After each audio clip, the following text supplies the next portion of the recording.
All right, welcome everyone. This is David Morgan of themorganreport.com. And today I will call him an old friend. It's been a while since I've actually seen you, and now I'm doing it virtually with the webcam. But Kevin Bambrough used to work at Sprott, met him. I think the first time we met was up at a kind of a round table, I'll call it, in the Sprott offices in Toronto. And Eric and I and several sat down discussing the PSLV pre-launch. And the main question that Eric had for me was, should we take the extra time to launch it in the US of A? And I said, absolutely. And he stood at the table to me. But today we're going to talk about your new book that you've just written. And I'll let you give your own background, Kevin. I mean, you've written a book. It's called The Energetic Investor. It's a different take on investing and something that's dear to my heart. And I just want to say this for the public domain that doesn't know, but my private work, which is, not nearly as many people as we have on these free sessions. From day one, when I started the Morgan Report, I had several things in mind, but the ending I think was always important. And the end of every letter I've signed off from day one until present day, wishing you health above wealth, comma, wisdom beyond knowledge. And the reason I chose that is, to me, when you have your health, you're as rich as any king. I mean, money is certainly important. We both have focused a lot of our lives about it and what money really is, and on and on. Long intro for you, sorry. But you have merged these as well. I just do it in kind of a casual way. You actually wrote a book that really integrates finance and health. So let me turn it over to you, Kevin, give you your background, and we'll get started. Thank you. Well, thanks very much. Great pleasure chatting with you again. It's been a while, as you said. I actually started reading your work in the late 90s, and I noticed you have that GATA poster up there, or picture. I've got one of those that were sent to me as well when I was at my Sprott days. As you know, John Embry, was a big GATA supporter as well. And I credit people like yourself who helped show me the way when in the early mid to late 90s, I was a tech consultant, self-trained sort of Microsoft engineer, rolling out, helping to build out the internet. And I worked my way up into the banking sector during the dot-com bubble as it was just forming, and started trading stocks like a lot of people. But I had this uncomfortable feeling, in part because I was raised to be suspicious of brokers and bankers, and sort of raised with the value of you should save and make straightforward investments and not sort of gamble in the markets. And I felt that there was something inherently wrong with the tech sector. And as I dug in more and more, I started realizing we're going into not only were we at the start of a bubble, but it was going to be a big blow-off bubble. And I started looking for what's next, although I kept playing the momentum on the tech sector. And yourself, Mark Faber, Jim Rogers, a few other letter writers back in the day, even who was it that was doing the David Tice? I used to read a lot of as well. And, it really led the way, making a real strong case that the money was bad, the money system was bad, that there would be bailouts at every time there's trouble, there's going to be bailouts. And we got to get ready for what's next, which is the resource bull market. And I look at things now and say it's very similar to today. Well, Kevin, early in the book, you make it clear that energy underpins everything from GDP to geopolitical power. Can you walk us through your thesis on why most investors radically underestimate the role of energy in their portfolio construction? Well, energy really underpins everything. If you think about it, matter, the E equals MC squares, like everything is based on energy, and energy flows. You have to invest your energy, you invest your time, your money. But at the core, when I look at a lot of investments, I realized as I was writing the book, I came up with the term, the intrinsic energy principle of investing. And that's sort of like the return on energy invested.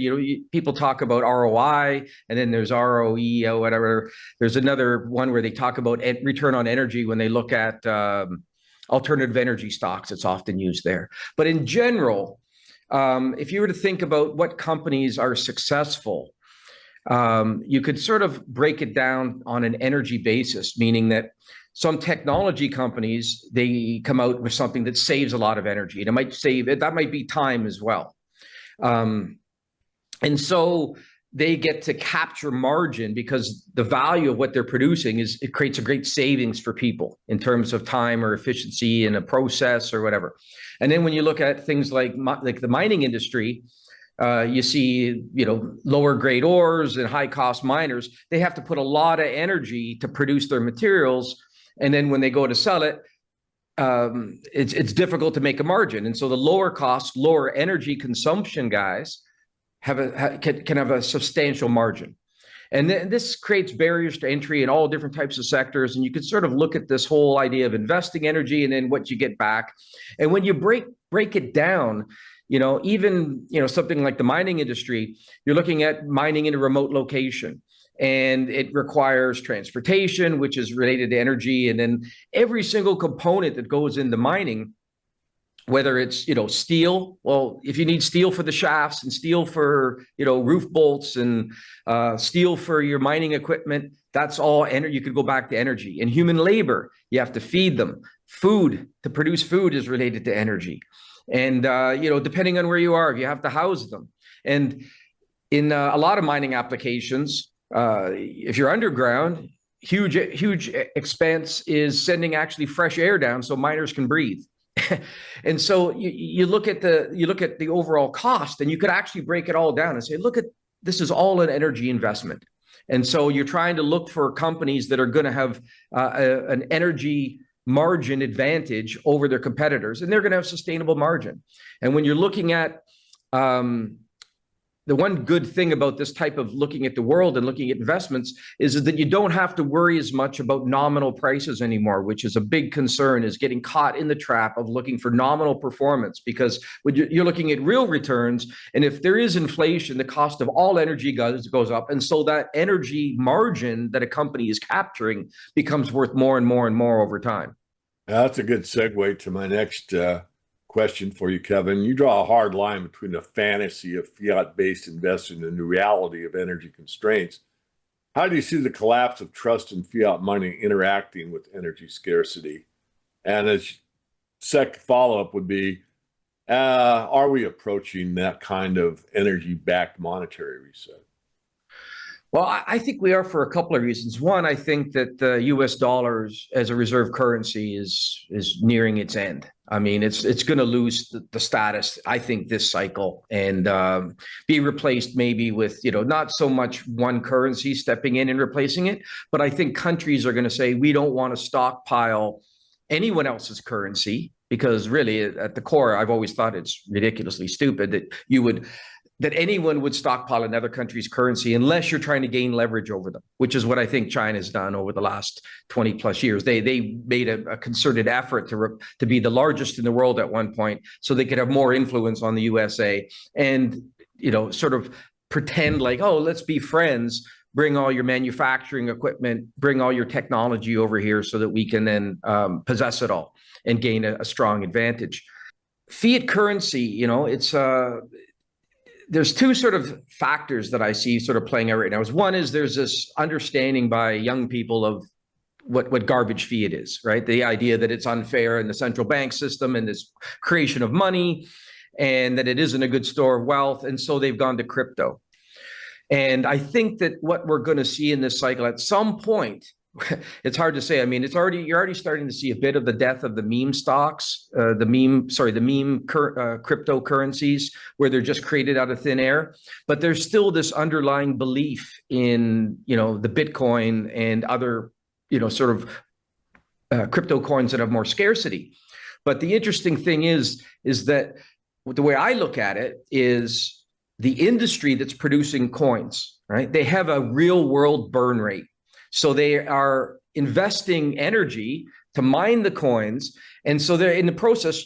I look at it like a dramatic waste of energy, because what do you get at the end of the day? You get control over some digits. Yes, they're scarce, but I'm like, who cares? It's ridiculous because they have no intrinsic value other than for the perpetrators of what I think is a crime of putting crypto into the world, wasting all this electricity.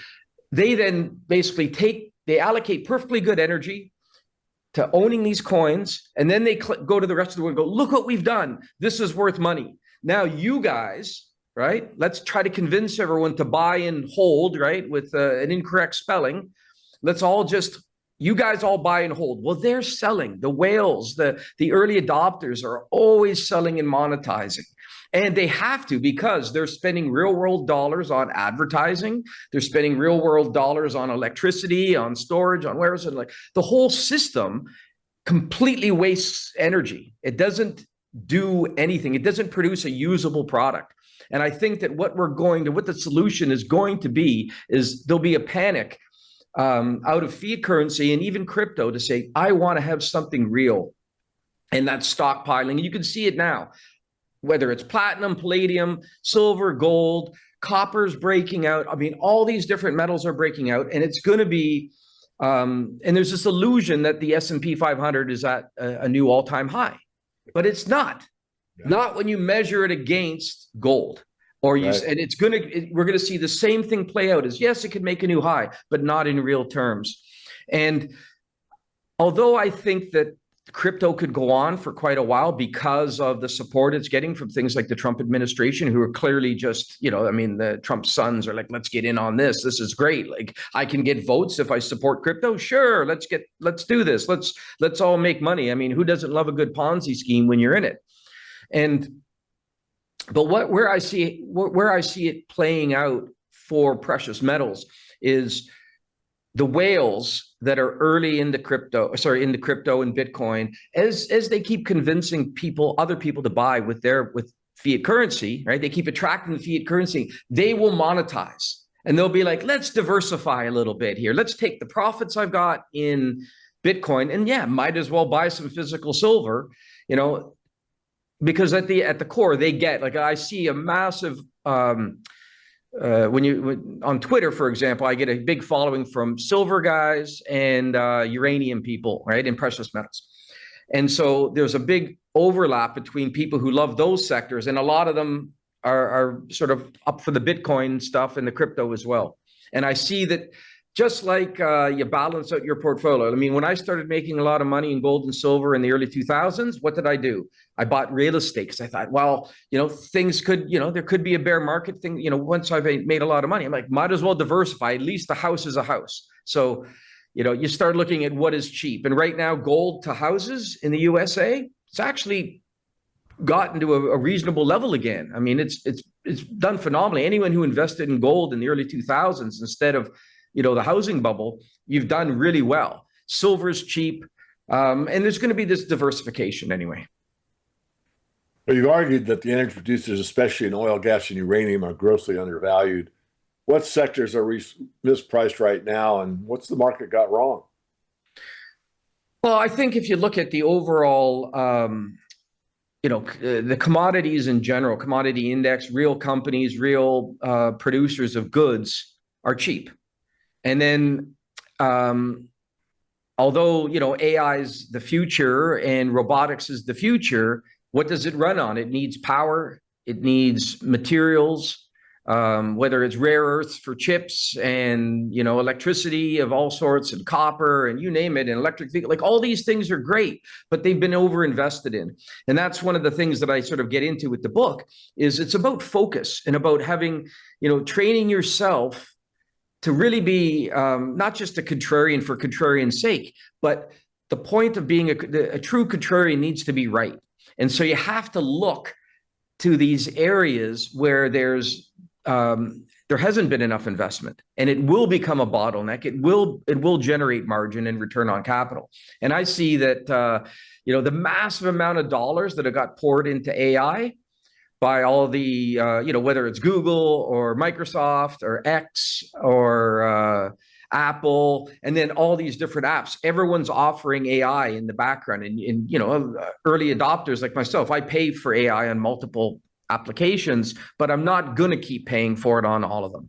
And as this happens, you're going to see that there's basically no ROI on it. And it reminds me of the days of fiber optics and cloud storage and just computing power in general. We saw a massive because of algorithms, fiber optic industry saw like a 99% improvement in bandwidth usage. Compression technology made it 99. You could send a file at 1% of the size or less very quickly in the span of a few years. And all of a sudden there was a glut of fiber optic capacity. And then nobody could make any money. And then the chip industry collapsed as well with the oversupply of chips. And it'll be the same thing. When you look at the advances being made in AI today, things like DeepSeek, the new algorithms, the efficiency, and then the adoption. I mean, at first everyone's excited to get on, companies buy it, and then people pay ridiculous prices for chips. And then when the margins collapse, there's going to be hardly any profit relative to go around. But meanwhile, all these chips are plugged in, and we are using it just like the internet took off. But the bottleneck's going to be energy and commodities and all these different things. And all the robotic industry is fantastic. Electric vehicles are fantastic, but we're going to need batteries, and perhaps they're going to have, whether it's silver or rare earths or molybdenum or neodymium, I think it's called, all these different specialty metals. That's where the bottleneck will be. That's where prices will explode, and companies will have great profits. And you can see it coming in the long-term charts. I mean, the ratio of these things. I was going to say I could go on with this also leads to things like emerging market currencies and emerging market stocks, because when there's a commodity boom, there's going to be a boom in whether it's South American, South African, Australia, Canada. There'll be a comeback in the currencies and the businesses as the world moves to invest to get more commodities. You made some comments on ESG, and I'm pretty much aligned with your thinking. You want to comment on this ESG movement, good, bad, or indifferent?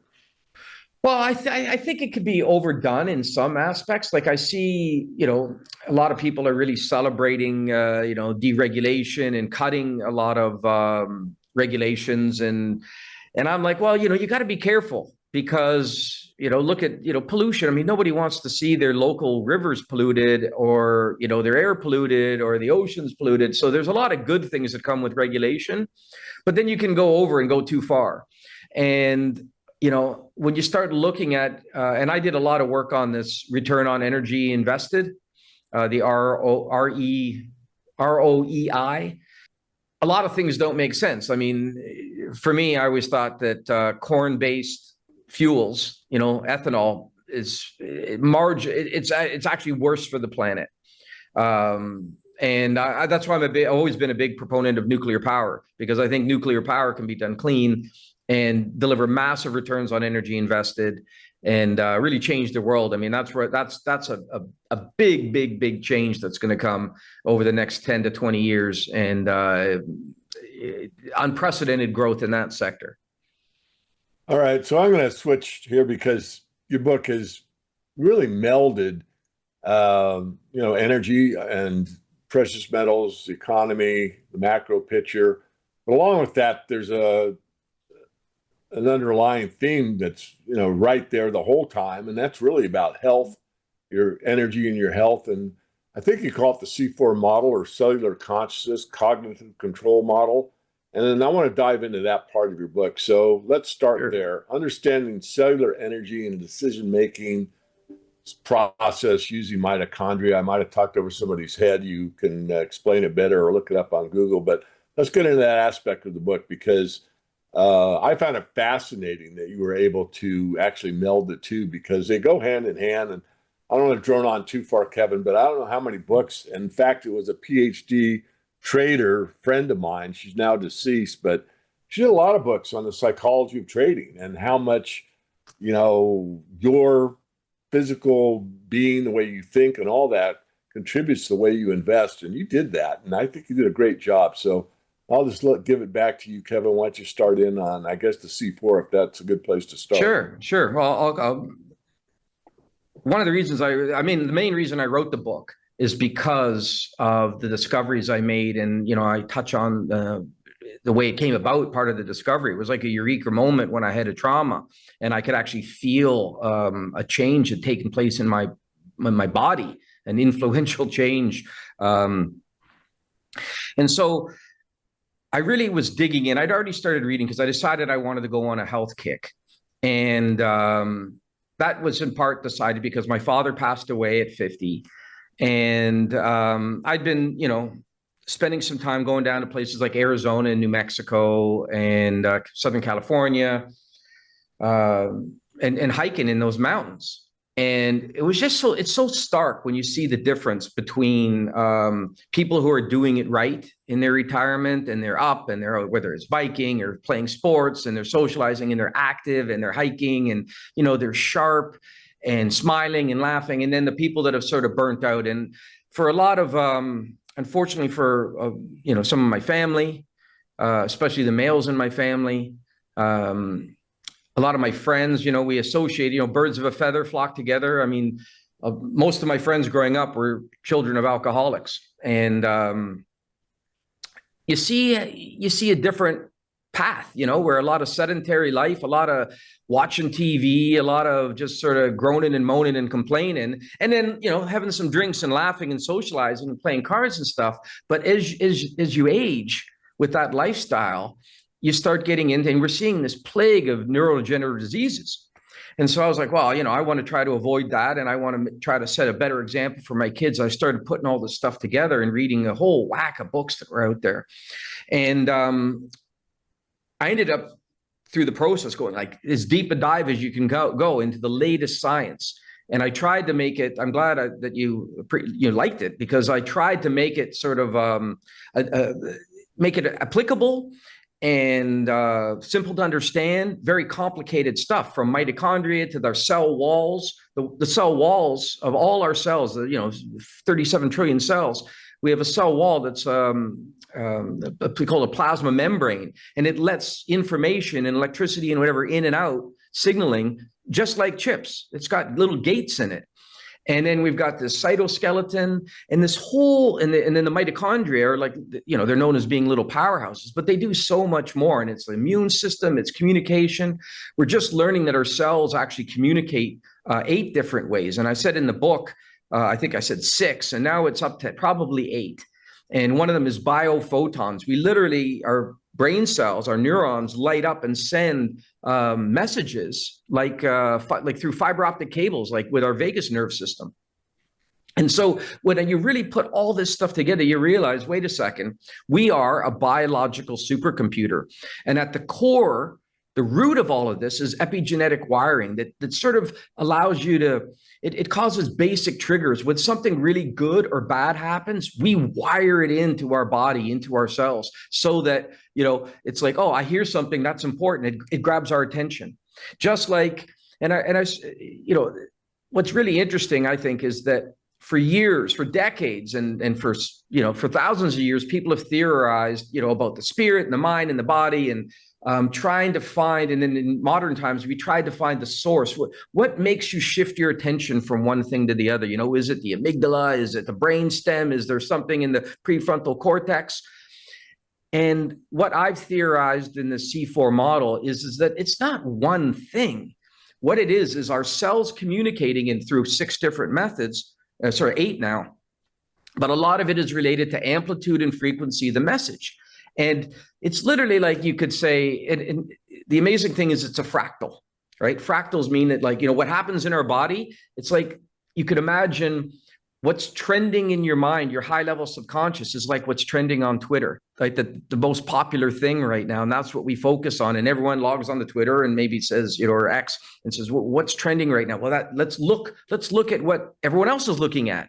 And that's what our cells sort of do. And so, you could be concentrating on one thing and then you burn your finger, and just a few cells can grab your attention, and you have to go to the bathroom really badly. Well, it's hard to be relaxed and ready if you have to go to the bathroom, right? If you have to go to the bathroom really badly, you start getting very strong signals from some cells, and they grab your attention. And it's the same thing. If you're relaxed and you're calm and you're enjoying your day, and then you're all of a sudden, a cluster realizes and says, uh-oh, we're in trouble. We're late for an appointment, or wait a second, it's actually Monday.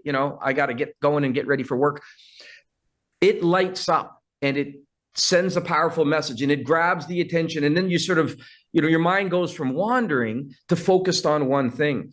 And this behavior, this is what my book is, the first ever, I believe, true biopsychology of investing that goes deep into neurochemicals, our microbes in our gut. There's all these influences that affect our ability to think, process information, and shift our attention. And if you want to, if you want to perform in your business, you want to be a better investor, what are you doing? Right? You're using your cells, you have to observe through your eyes, and you got to bring in information. You need to store the information, put it into memory, work with it, pull it back. You're processing and operating, and you have to fine tune. The better you can sharpen that system, right? The more you can focus and have your attention span and consume. And this all also led me to, I know my long-winded responses here, but the core of this all, right, is trauma leads you to wire in and remember. Like if you have a bad trauma, you remember every detail, right? If you think about some of the worst things that ever happened, you're like, I remember I remember the music that was playing, or I remember the weather that day, and exactly what people were wearing, or the room, and the scent, all these different things, because the body says, wait, don't ever let this happen again. Remember all the details, so that and then if you start getting that stimulus, it reminds you, wait a second, this doesn't feel right. I got to get out of here. I don't like this scene, or there's a threat, Well, it's the same thing on the positive side. If you get excited and this is great, you get a big reward, you fire your reward circuit, you get maximum memory storage. And so that's why it's so important. And where I'm going with this is some of the next books I'll be writing will be things about how to revamp the education system so that we maximize learning, because it's all about, you have to be excited. You have to ramp up your energy and get in what we call the zone or the flow state. We get it in sport, but we don't work with it enough in the education system and even in your business to motivate your employees. We talk about words like motivation, but they're overused. And we don't really get into how do we actually do it. And that's where I'm trying to go with the book and look at the biopsychology of that and priming your system so that you get in the flow state, you're producing all the right neurochemicals, and you're ready to absorb information, and you're excited to move forward, and you're on the hunt. Because that's what we are. We're hunters and gatherers. And whether you're hunting good investments, and I'm trying to get 10 baggers, and I'm really excited right now. I'm going to be writing soon about a new sector that I've been really digging into, commodity sector, and potential 10 to 100 bagger investments that I've been finding. So, that's what gets me worked up. You can see I get excited because I'm like, let's go and dig for this and see what we can do, right? And then I enjoy sharing it. I get my oxytocin sharing the information. Excellent. Got one more question, and then we're going to wrap it up and make sure that you give our viewers, several ways to contact you. I know you have a landing page. We'll get that at the end, but so how can these principles outlined in The Energetic Investor, your book, help investors to avoid the emotional decisions and herd behavior? Well, basically a big theme of the book is sort of like contrarian mind training. The idea of understanding that you need to go, wait a second, it doesn't matter what the decision is, but sort of look and pause. It takes energy to pause, right? We make reflexive decisions all the time. If we're tired, it's sort of like, I can't even think what's for dinner. Like, order a pizza, will you? I'll have whatever you're having, right? Whenever you're tired, because it takes energy to think. And, some of the deep science, there's a new paper out by this guy, Martin Picard. He talks about the brain's energy conservation model. And it's literally in the root of all our cells. We try not to waste energy. And so you have to start saying, wait a second, no, let's develop the habit of pausing and thinking, is this the best choice? I need to think about this. And the best thing you can do is to try to keep your energy levels up so that you're not in these weakened states where you don't have the energy to look at your portfolio, or, you don't have the energy to read the information you should read that might help you make that decision, or you're just defaulting to decisions that grind you down. And I sort of look at this like, I talk about the co-vitality spiral, where you do one thing and it leads to something else and you work your way up. That's a big step to start incrementally improving your energy so that you can refocus and make better decisions. Well, we could go on and on. I really did enjoy the book, and I think you again have done something that no one else has really done. So I know you get the book on Amazon, but you have a landing page. So how do people get in contact, let's say with the book first, and of course they can contact you through that landing page because you were even kind enough to put your phone number on there. I was? Oh yeah, I think I do. I think I do have a general phone number. Sorry, it's not Not my cell number. No, I was no. like, whoa. Sorry, I misimplied that. Energeticmedia.com is my website. That's where, and I write a lot of articles. There's a lot of articles there that I cover. I'm trying to go mind, body, and finance. So like 3 pillars, right? It's the interplay of all 3, right? You got to cover and that's what basically I'm just sharing what I'm looking at. Right? This is the stuff I'm interested in today. This is what I'm looking at. You want to come on the hunt for whether it's, something that's going to make us stronger and smarter, because we're all at the core, we're addicts, right? And you have to realize that we got to stop using the word addict like it's a dirty word, like is Djokovic not addicted to training for tennis? Of course he is, right? And when we do good things, when we're addicted to things that make us smarter and stronger, the world celebrates us. Right. But you got to have that balance, right? You got to have that, but you can't just go for the money. You can't just, be overweight. It's just like a balanced portfolio. You got to mind, body, and finance, blend it out and have a happy life. And so, I'm also Bambrough Kevin at Bambrough Kevin on X if you want to follow me. And check out my website. And then the book, The Energetic Investor, it's available on most book sites. And I will be coming out with an audio book soon, but I hope people buy the paperback in the meantime. And thanks very much for having me. It's a great pleasure. Well, Kevin, mine, I really did enjoy it. Again, I think you're breaking new ground. And I guess I'll do one follow-up question, and that seems to be coming back to me somewhat, but I think we align on this. And my documentary's in the final stages, and it's really about the control of money and what it does emotionally to people and how much it really affects our lives more than most people think, at least the way I see it. And this is, bridging, let's say, something that you really don't talk about that much in the monetary sphere. It's basically, I have a goal. When I get this amount, I'll be happy, or that's what I need to retire on, or whatever. It's kind of like a hard number, and how am I going to achieve it, rather than what is the emotional toll that you're paying to achieve that, and is it worth it?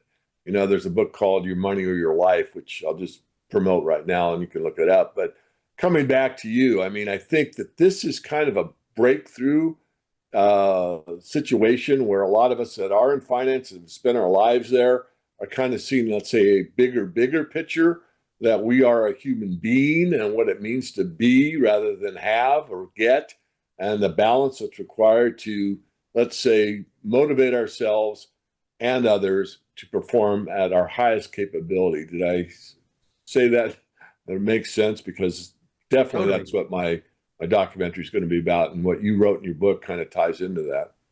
Yeah, well, I've thought long and hard. I tried getting involved in several charities, and during my, the 10 years prior to me sort of deciding to start Energetic Media, and I ended up deciding that the best thing I could do, the best way I could contribute to society, is to write this book and do Energetic Media. So because you can't sort of force people to think anything. You can't just try to ram information. And that's the biggest problem we have is, we've got, whether it's the right and the left, Democrats and Republicans in the States, this combative nature leads to it's disharmony. And it's interesting, on the biological side, they're now discovering that cells become cancerous when they disconnect, and they're no longer communicating electronically, right, through their ion channels. They stop communicating with the cells around them. And it's literally like, so take breast cancer in a woman. It's like the breast cells don't know that they're breast cells anymore. And so they just start growing out of control, thinking about themselves only. And I sort of look at this again like a fractal, right? It's like when a segment of society gets left out of the system and feel like they're not being taken care of, they just focus on themselves. And it's like forming terrorist cells. And so they grow self-interested, and they actually end up destroying or trying to destroy the system. And so the best thing we can do is work on trying to get everyone healthy and energetic so that they have the time to pause, reflect, and make better decisions and dig in and do the work, do the due diligence on whatever it is your decisions you're making so that you can make better decisions and don't just make reflexive decisions. And that's the best thing we can do. And that's what I'm sort of focusing on. And I figure if everybody, the healthier everyone gets and the more energy they have, so that if you come home at the end of the day and you're exhausted and you're just like, oh, give me a glass of wine and put the TV on. I can't, I just don't have the time to do, and I can't manage my family. And I'm trying to just get, you're just worn out. You're burnt out. Well, you don't have the energy to contribute. And so I'm trying to get everyone that energy and that passion to contribute so that we can make those better decisions. And like I said, reconnect, find what we all agree on, and let's just work on those things, can we? Instead of focusing so much on what divides us, let's work on the things we agree on and let's get it done. And that's the trouble, is we always, like, whether it's the left or the right, they package a whole bunch of crap into a bill, right? Like the big, beautiful bill. Yeah, the big, beautiful bill is full of a lot of bullshit that a lot of people don't want to take. Right. But it's like, oh, you got to take the good with the bad with all these guys. And it's just, I'm sick of it. We got to get down to the actual issues, macro to micro, right? Same as investing. Well, it's been a real pleasure for me, Kevin. I'm sure we'll do a follow-up, especially on your upcoming book. And sounds like you've got a mission to accomplish. And let me compliment you on a really fast and good and thorough start. Thank you. Thank you very much. I look forward to your documentary. That's exciting. Thanks. When will it be out? Probably a couple months. It's July. It's probably by the end of August. Okay. Well, I'm sure I follow you on Twitter. I'm sure I'll see a link when it's ready, right? You'll see it. Awesome. Thanks very much. You're most welcome.